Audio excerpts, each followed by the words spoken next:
Assalamualaikum. My name is Anas Hashim and I am a third year medical student at Dow. So today what I am going to tell you about is locomotor module. Locomotor module एक first year student के लिए थोड़ा सा मुश्किल module होता है क्योंकि उसका सिलेबस बहुत लेंथी है और उसको कवर करना मुश्किल हो जाता है।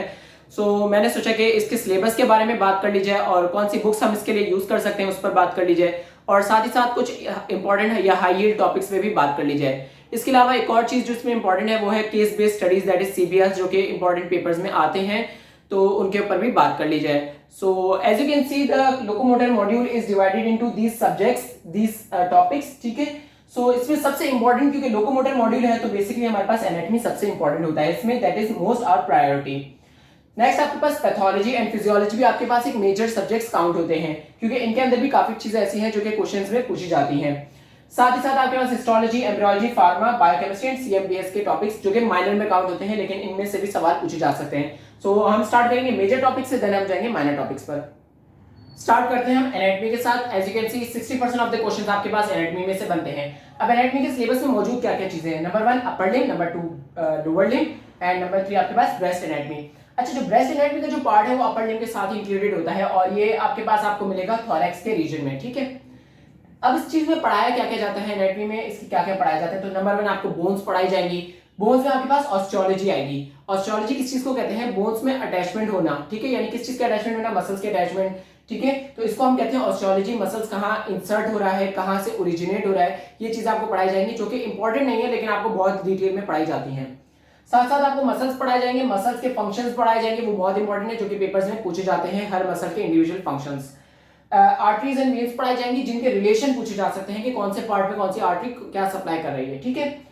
इसके अलावा नर्व पढ़ा सकते हैं। नर्व में आपके पास जो इंपॉर्टेंट है वो आपके पास क्लिनिकल्स या फिर आपके पास जो इंजरीज होती है नर्व की वो आपके पास बहुत इंपॉर्टेंट है जो कि आपके पास कहलाता है इनर्वेशन, ठीक है, यानी कौन सी नर्व किस मसल को इनर्वेट कर रही है, ये चीजें इंपॉर्टेंट होती है। इसके साथ साथ क्लिनिकल, जैसे कि मैंने बताया कि नर्व के लिए क्लिनिकल्स इंपॉर्टेंट है, वो क्लिनिकल्स आपको बहुत अच्छे से करके जानिए, लेक्चर आउटलाइंस में मिल जाएगा और KLM की बुक में भी आपको मिल जाएंगे। साथ ही साथ आपको सरफेस एनाटॉमी पढ़ाएंगे जो कि चैप्टर के एंड में होगा, कभी पढ़ाते कभी नहीं पढ़ाते और वो इतना इंपॉर्टेंट नहीं है, पेपर से पूछा नहीं जाता तो आप उसको इग्नोर कर सकते हैं। CBL में आपके पास इंपॉर्टेंट है मीडियन और अल्नर नर्व की इंजरीज मौजूद हैं, ठीक है। इसके अलावा गनशॉट वुंड जिसमें थाई आपके पास आ जाएगा और साथ ही साथ आपके पास एक्सिला का पार्ट जो कि आपके पास अपर लिम्ब में है, लेकिन एक्सिला के साथ साथ आपके पास ब्रेस्ट एनाटॉमी भी उसमें पूछी जा सकती है। तो ये तीन आपके पास CBL इंपॉर्टेंट है। इसके अलावा अगर कोई न्यू CBL अगर आपको पढ़ाया जाए तो हो सकता है वो भी पेपर में आ जाए क्योंकि उसमें 10 to 15 क्वेश्चंस पेपर में बनते हैं।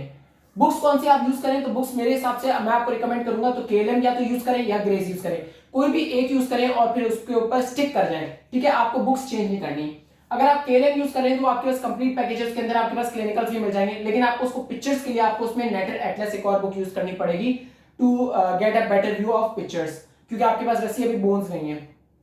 अगर आप ग्रेस कर रहे हैं, ग्रेस की वर्डिंग आसान है लेकिन ग्रेस का एक मसला ये है क्योंकि इसमें पिक्चर्स इसमें क्लिनिकल्स नहीं है, तो क्लिनिकल्स के लिए आपको KLM देखनी पड़ेगी, बाकी ये ग्रेस बहुत अच्छी किताब है। चलिए मूविंग फॉरवर्ड टू फिजियोलॉजी। अब फिजियोलॉजी में जो चैप्टर्स आपके पास आएंगे वो होगा चैप्टर 5 to 8 गाइटन का। इसमें आपके पास पढ़ाया जाएगा मेम्ब्रेन पोटेंशियल, एक्शन पोटेंशियल और स्केलेटल मसल की एक्साइटेशन किस तरह होती है।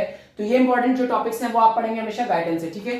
साथ ही साथ आपके पास चैप्टर 45, 46 एंड 49 भी आपके पास कवर करवाया जाएगा इस मॉड्यूल में, लेकिन वो आपको गाइडेंस से कवर नहीं करना है, वो आप स्लाइड से भी कवर कर सकते हैं क्योंकि वो इतने इंपॉर्टेंट टॉपिक नहीं है जो पेपर में पूछे जाए। लेकिन चैप्टर 49 में आपके पास जो पेन फिजियोलॉजी है वो आपके पास थोड़ी सी इंपॉर्टेंट है, तो उसके अगर आप 2-3 पेजेस गाइडेंस से पढ़ लें तो बेहतर है। नेक्स्ट आपके पास है पैथोलॉजी। पैथोलॉजी के लिए आप दो मेन बुक्स यूज कर सकते हैं, बेसिस या बेसिक, ठीक है। उसमें आपके पेरिफेरल नर्व और स्केलेटल मसल की पैथोलॉजी पढ़ाई जाएगी, साथ साथ आपको सॉफ्ट टिश्यू के ट्यूमर्स भी पढ़ाए जाएंगे और ब्रेस्ट ट्यूमर्स भी आपको शायद पढ़ाए जा सकें। लेकिन क्योंकि पैथोलॉजी का मैं टॉपिक आपको रिकमेंड करूंगा हमेशा एंड में पढ़ने का, क्योंकि एनाटॉमी आपके पास इंपॉर्टेंट है, पैथोलॉजी इतनी इंपॉर्टेंट नहीं है, तो अगर आपके इस पैथोलॉजी के लिए टाइम कम हो तो आप पैथोमा की बुक यूज कर सकते हैं जिसमें आप चैप्टर नंबर 18 मस्कुलर स्केलेटन से ये टॉपिक अच्छे से कवर कर सकते हैं with Pathoma videos. Moving forward to biochemistry. Biochemistry में आपके पास जो इंपॉर्टेंट टॉपिक्स हैं वो fibrous protein, collagen, elastin, extracellular matrix और विटामिन डी है। ये टॉपिक्स जितने भी हैं वो आपके पास लिपिन कॉर्ड की बुक में कवर होंगे। लिपिन कॉर्ड की बुक में chapter number 4 and chapter number 14 में आपके पास ये टॉपिक्स मिल जाएंगे, सिवाय चैप्टर विटामिन डी के जो कि आप लेक्चर आउटलाइन से ज्यादा बेहतर कर सकते हैं। मूव करते हैं माइनर टॉपिक्स की तरफ। माइनर टॉपिक्स में आपके पास आता है हिस्टोलॉजी, ठीक है। हिस्टोलॉजी आपके पास एक इंपॉर्टेंट टॉपिक भी है क्योंकि इसमें से काफी सवाल पूछे भी जाते हैं और ये थोड़ा सा मुश्किल भी होता है याद रखना। हिस्टोलॉजी में आपके पास है चैप्टर 7, 8, 10 जो कि आपको लाइक हुसैन की बुक में सबसे बेहतर मिलेगा। लाइक हुसैन के अलावा कोई भी अगर आप बुक यूज करेंगे तो आपकी बेवकूफी होगी। लाइक हुसैन में आपके पास कौन से चैप्टर्स हैं, बोन्स, कार्टिलेजेस और मसल्स को आपको कवर करना है। साथ ही साथ आप मेमोरी ग्लैंड्स को भी थोड़ा बहुत देख लें क्योंकि उसके ऊपर भी टॉपिक बात की जा चुकी है। सो मेमोरी ग्लैंड्स का जो टॉपिक है वो आपको मिलेगा part of it will be a part of reproductive system of female. ठीक है, हिस्टोलॉजी कवर करने के बाद आप फार्मा में अगर आते हैं तो फार्मा में आपके पास जो दो इंपॉर्टेंट चीजें हैं NSAIDs और एसिटामिनोफेन्स जिसके ऊपर बात होगी। एसिटामिनोफेन्स और NSAID आपको दोनों ही चैप्टर नंबर 36 कैटजन की किताब में मिल जाएंगे। इसके अलावा आप एक और कौन सी किताब यूज कर सकते हैं, आप लिपिनकॉर्ड फार्मा भी यूज कर सकते हैं। अच्छा, मैं रिकमेंड करूंगा कैटजन क्योंकि कैटजन में इसमें आसान वर्डिंग लिखी हुई और 2 पेजेस में आपके पास ये फार्मा का टॉपिक कवर भी हो जाएगा। इसके अलावा आपके पास एम्ब्रियो का टॉपिक है जो कि इंपॉर्टेंट भी होता है क्योंकि इसमें से कुछ सवाल बन जाते हैं। तो एम्ब्रियो में आप क्या कर सकते हैं, आपके पास चैप्टर नंबर 10 to 12 अगर आप लैंगमैन की किताब यूज कर रहे हैं और अगर आप एम्ब्रियो की KLM यूज कर रहे हैं तो चैप्टर 14 till 16 आप पढ़ेंगे। क्या टॉपिक्स हैं उसमें, डर्माटोम्स हैं, मायोटोम्स हैं, लिम्स हैं, मसल्स हैं और एक्सियल स्केलेटन जिसमें सिर्फ वर्टिब्रा का पार्ट आपने पढ़ना है। तो एम्ब्रियो का टॉपिक भी आप यहाँ से कवर कर सकते हैं। एम्ब्रियो के टॉपिक के लिए आप ज्यादा टाइम नहीं लगाएंगे क्योंकि आपका मेन टॉपिक हमेशा एनाटॉमी ही रहेगा। इसके अलावा आपके पास CM, BS और रेडियो के जितने भी टॉपिक्स हैं उनको आप स्लाइड से कवर करेंगे। याद रखें जितने भी टॉपिक्स हैं आपके पास एंड में रह जाएंगे, आप उनको शॉर्ट बुक से कवर करने की कोशिश करेंगे।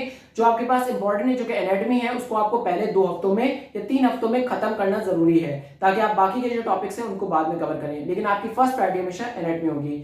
थैंक यू फॉर लिसनिंग, इंशाल्लाह नेक्स्ट वीडियो में मिलेंगे।